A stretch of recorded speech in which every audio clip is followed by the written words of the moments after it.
You're watching the press preview. It's our first look at Sunday's front pages, and in the next 20 minutes or so we'll see what's making the headlines tonight with journalist and author Christina Patterson and the leader writer at the Daily Telegraph, Tim Stanley, speaking to them in a moment. First of all, let's check out those front pages for you. We'll start with the Observer, leading with the rapidly escalating Taliban takeover in Afghanistan as citizens flee the capital, Kabul, before the militants arrive. The Express focuses on the aftermath of the Plymouth shootings, with one legal expert telling the paper that Jake Davison's actions should be treated as a terrorist attack, despite police ruling that out. Well, the Telegraph also looks at the situation in Plymouth, those awful killings, quoting a former Metropolitan Police chief who's called for police to monitor social media accounts of those applying for firearms licences. Sunday Times leading an investigation into the international spread of the COVID-19 pandemic at the beginning of 2020 with the headline China, the WHO and the power grab that fueled the pandemic. While the Star brings us claims from a so-called egghead that boozing is in fact good for you, especially if you're not very attractive and looking for romance.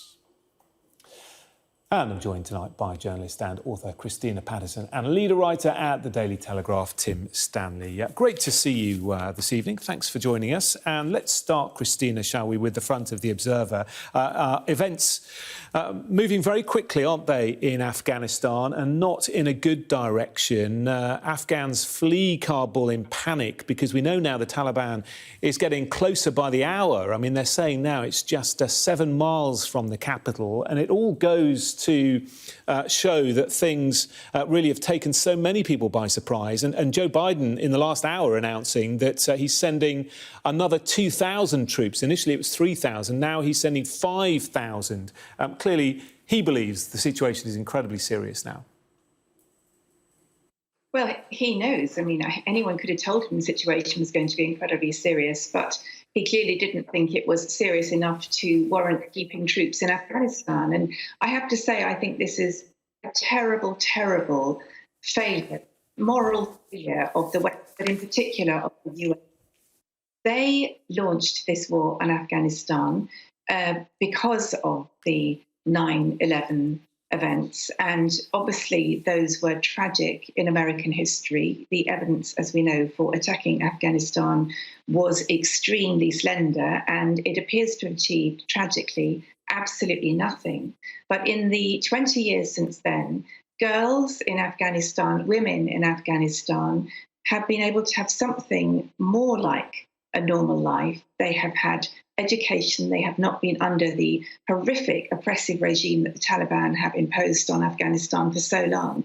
They will lose all of that now. And the world will watch not only a country that will probably be in a civil war pretty swiftly, well, actually already is, but in which people have had their futures snatched from them. It's not just a case of bloodshed. There will be bloodshed. But this is a country that will go right back to the terrible state it was in before. And I think this is a tragedy. It's a terrible, terrible failure. And it also means that British and American troops died in vain. I know Boris Johnson said they didn't, but that is a lie. They died in vain. They died for absolutely nothing. And that's a terrible thing for their family to hear, but it is the truth of it. So heartbreaking situation. Yeah, I mean, it'd be good to get your thoughts on this, Tim. Clearly, as Christina was saying, Afghans will feel terribly let down by the US, but they'll also be feeling let down by their own politicians and their own military as well. I mean, the resistance has collapsed, hasn't it? The number was quoted that there were 300,000 fighters on the side of the Afghan state, but they seem to have just disappeared. They've just faded away. And if you like, that is the most damning verdict on the project of the last 20 years. If, as soon as the West left, the state that we have been patiently trying to construct collapsed, then clearly the project was not working. It is indeed a tragedy, but the two practical questions for those who are saying it's a tragedy and something must be done, the two practical questions are, at this stage, what? Because you're right, Joe Biden is putting in more troops, although that is, he says, simply in order to achieve a more orderly drawdown. But if the West were to suddenly reverse positions overnight, put in more troops and support the Afghan government, that would put them in a shooting war with the Taliban all over again. So that's question one. What in the short term do you do if you want to stop the advance of the Taliban? That doesn't mean we end up in an all-out war with them. The second question is, when does the mission end? And what does victory in this mission look like? How long are we supposed to stay in Afghanistan until it's ready for us to leave? And the events of the last few days, after 2 decades, imply that would be a very, very long time indeed. And ultimately, the American taxpayer ran out of patience. Well, and they voted. Yeah, I mean, it's an interesting point. An election between two men promising to end the war in Afghanistan. And to some surprise, it wasn't Trump who ended up doing it. It was Joe Biden. Yeah, I mean, it's a very interesting point, that, Tim. And let's just finish this segment, Christina, on it. I mean, there didn't feel to me that there was a huge clamouring in the US to bring troops home. And let's not forget that British troops were in Germany, weren't they, for 40 years? The US has had troops in South Korea and Japan for longer than that even. Did they have to come home? Was there a sense that 20 years is long enough?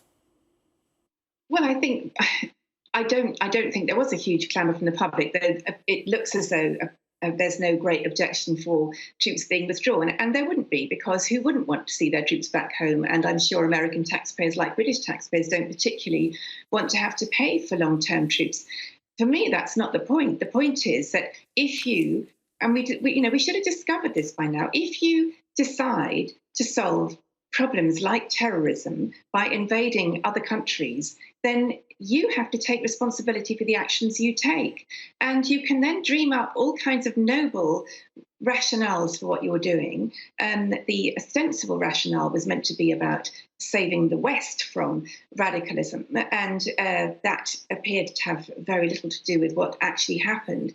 But if what we did try to sort of do was civilize Afghanistan, get rid of the Taliban, put them into retreat, and to do that and then withdraw seems to me an utter waste of time and a terrible moral abnegation, because it gives people a taste of something they can't otherwise have. I mean, on those grounds, we might as well march into North Korea and say they're having a terrible time, let's go and sort them out. It's just, I don't know. I mean, it was all strutting around on a world stage, wasn't it? And as we know, Tony Blair, was keen to be close to George Bush, and we had to be, the kind of favoured ones always, who were close to the US, having to prove our special relationship.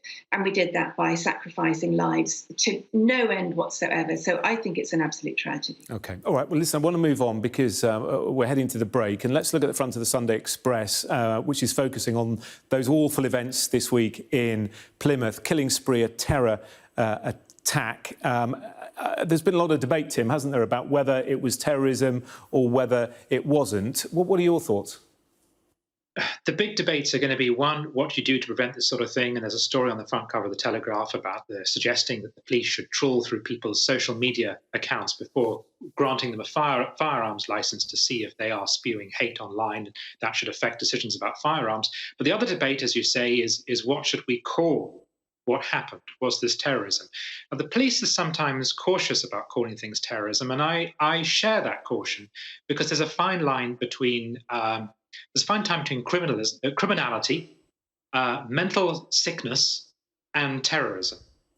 On the other hand, there is also the risk of a double standard, that whenever there is a violent crime which is carried out by someone with links to Islamism, there is an immediate rush to call it a terror incident.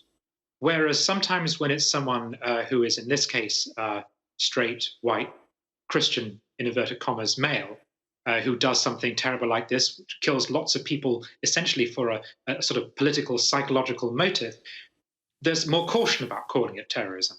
And perhaps there shouldn't be. My sense is that somewhere on the line, that the definition of what is terrorism has become blurred. But undoubtedly, what this man did was externalize his internal anger, it seems. He was, if not egged on to do it, there was a sort of an intellectual framework behind it, a community of people of like minds encouraging his psychopathy.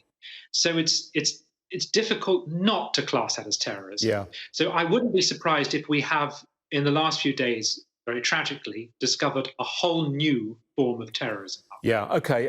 Christine, we've got less than a minute, but we'll look at it from the Sunday Telegraph. Force gun owners to face online hate trawl, as Tim was saying there. I mean, is that sensible, do you think? I mean, employers look at people's social media before they offer people jobs. Shouldn't we be doing the same with gun licences?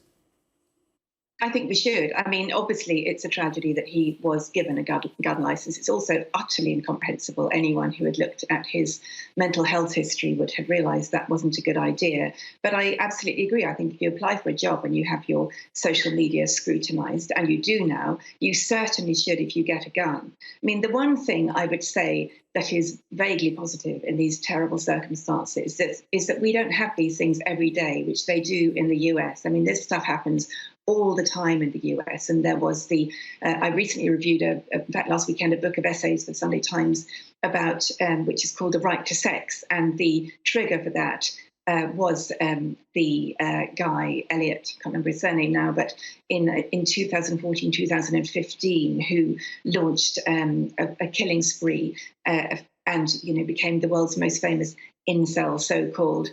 I'm kind of cautious about calling these terrorist incidents. I think the terrorist element is to do with the social media mobilization and the labels. But there have always been disturbed people who have been bitter and angry about their personal situations. And I think if you do call that terrorism, I'm not sure how helpful that is. But I do think what is helpful and necessary is looking at those communities, those online communities. Yeah, OK. Interesting point. We must leave it there. Thank you both for the moment. Coming up, former ministers could be forced to pay up if they're found to break lobbying rules. That's on the front of tomorrow's Sunday Telegraph. Discussing that and more in a moment.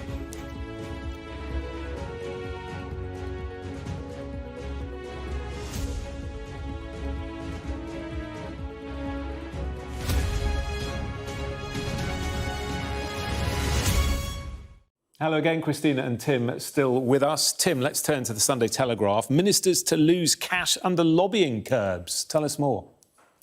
This is in the wake of the Green Sill lobbying saga, whereby David Cameron was accused of lobbying friends in the government on behalf of the Green Sill Finance company, which subsequently went under.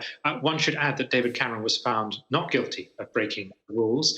But others have said that just means that the rules aren't tough enough, or at least clear enough, or are not effectively policed enough. The government is weighing up changes to the rules to say that, for instance, instead of just being banned from lobbying after being a minister for 2 years, that you should be banned for 5 years, tightening up the rules on civil service links to private business, but also, as you mentioned, they want to introduce the idea that if you are found to be breaking the rules, you face a financial penalty. When ministers step down or are sacked, they can receive quite a substantial payout. I think it's up to £16,000. And the proposal is that if you are caught breaking the ministerial code, some of that money should be clawed back and returned to the taxpayer. Interesting. You can read more about that in the Sunday Telegraph. And Christina, let's finish with this front page of the Sunday Times. A big investigation by the Insight team. China, the WHO and the power grab that fueled the pandemic. Yes, well, I must say the Sunday Times Insight team have done really, really fantastic work throughout the whole pandemic. They were the ones who initially uncovered the fact that Boris Johnson had missed 5 COBRA meetings last March at the very start of the pandemic. But this is about essentially how China took over the WHO, or rather influenced the WHO after the MERS near pandemic, but it wasn't a pandemic, thank goodness. And it is shocking. I mean, a lot of this has emerged already. We did know that China had its heavy influence with the WHO, but the degree of the influence is really, really worrying. And 4 million people have died through this pandemic. Many more will die before it is over. And if the WHO, it looks as if the WHO had not been unduly influenced by China at the start and followed lines that China seems to have forced it to have taken, then many, many of those deaths could have been prevented. So very sad story and very worrying. And it just shows how China's influence, both over the WHO, but particularly in Africa and through policies like the Belt and Road, it is just growing its influence in really frightening ways. Yeah, interesting stuff. OK, for now, Christina, Tim, thank you very much.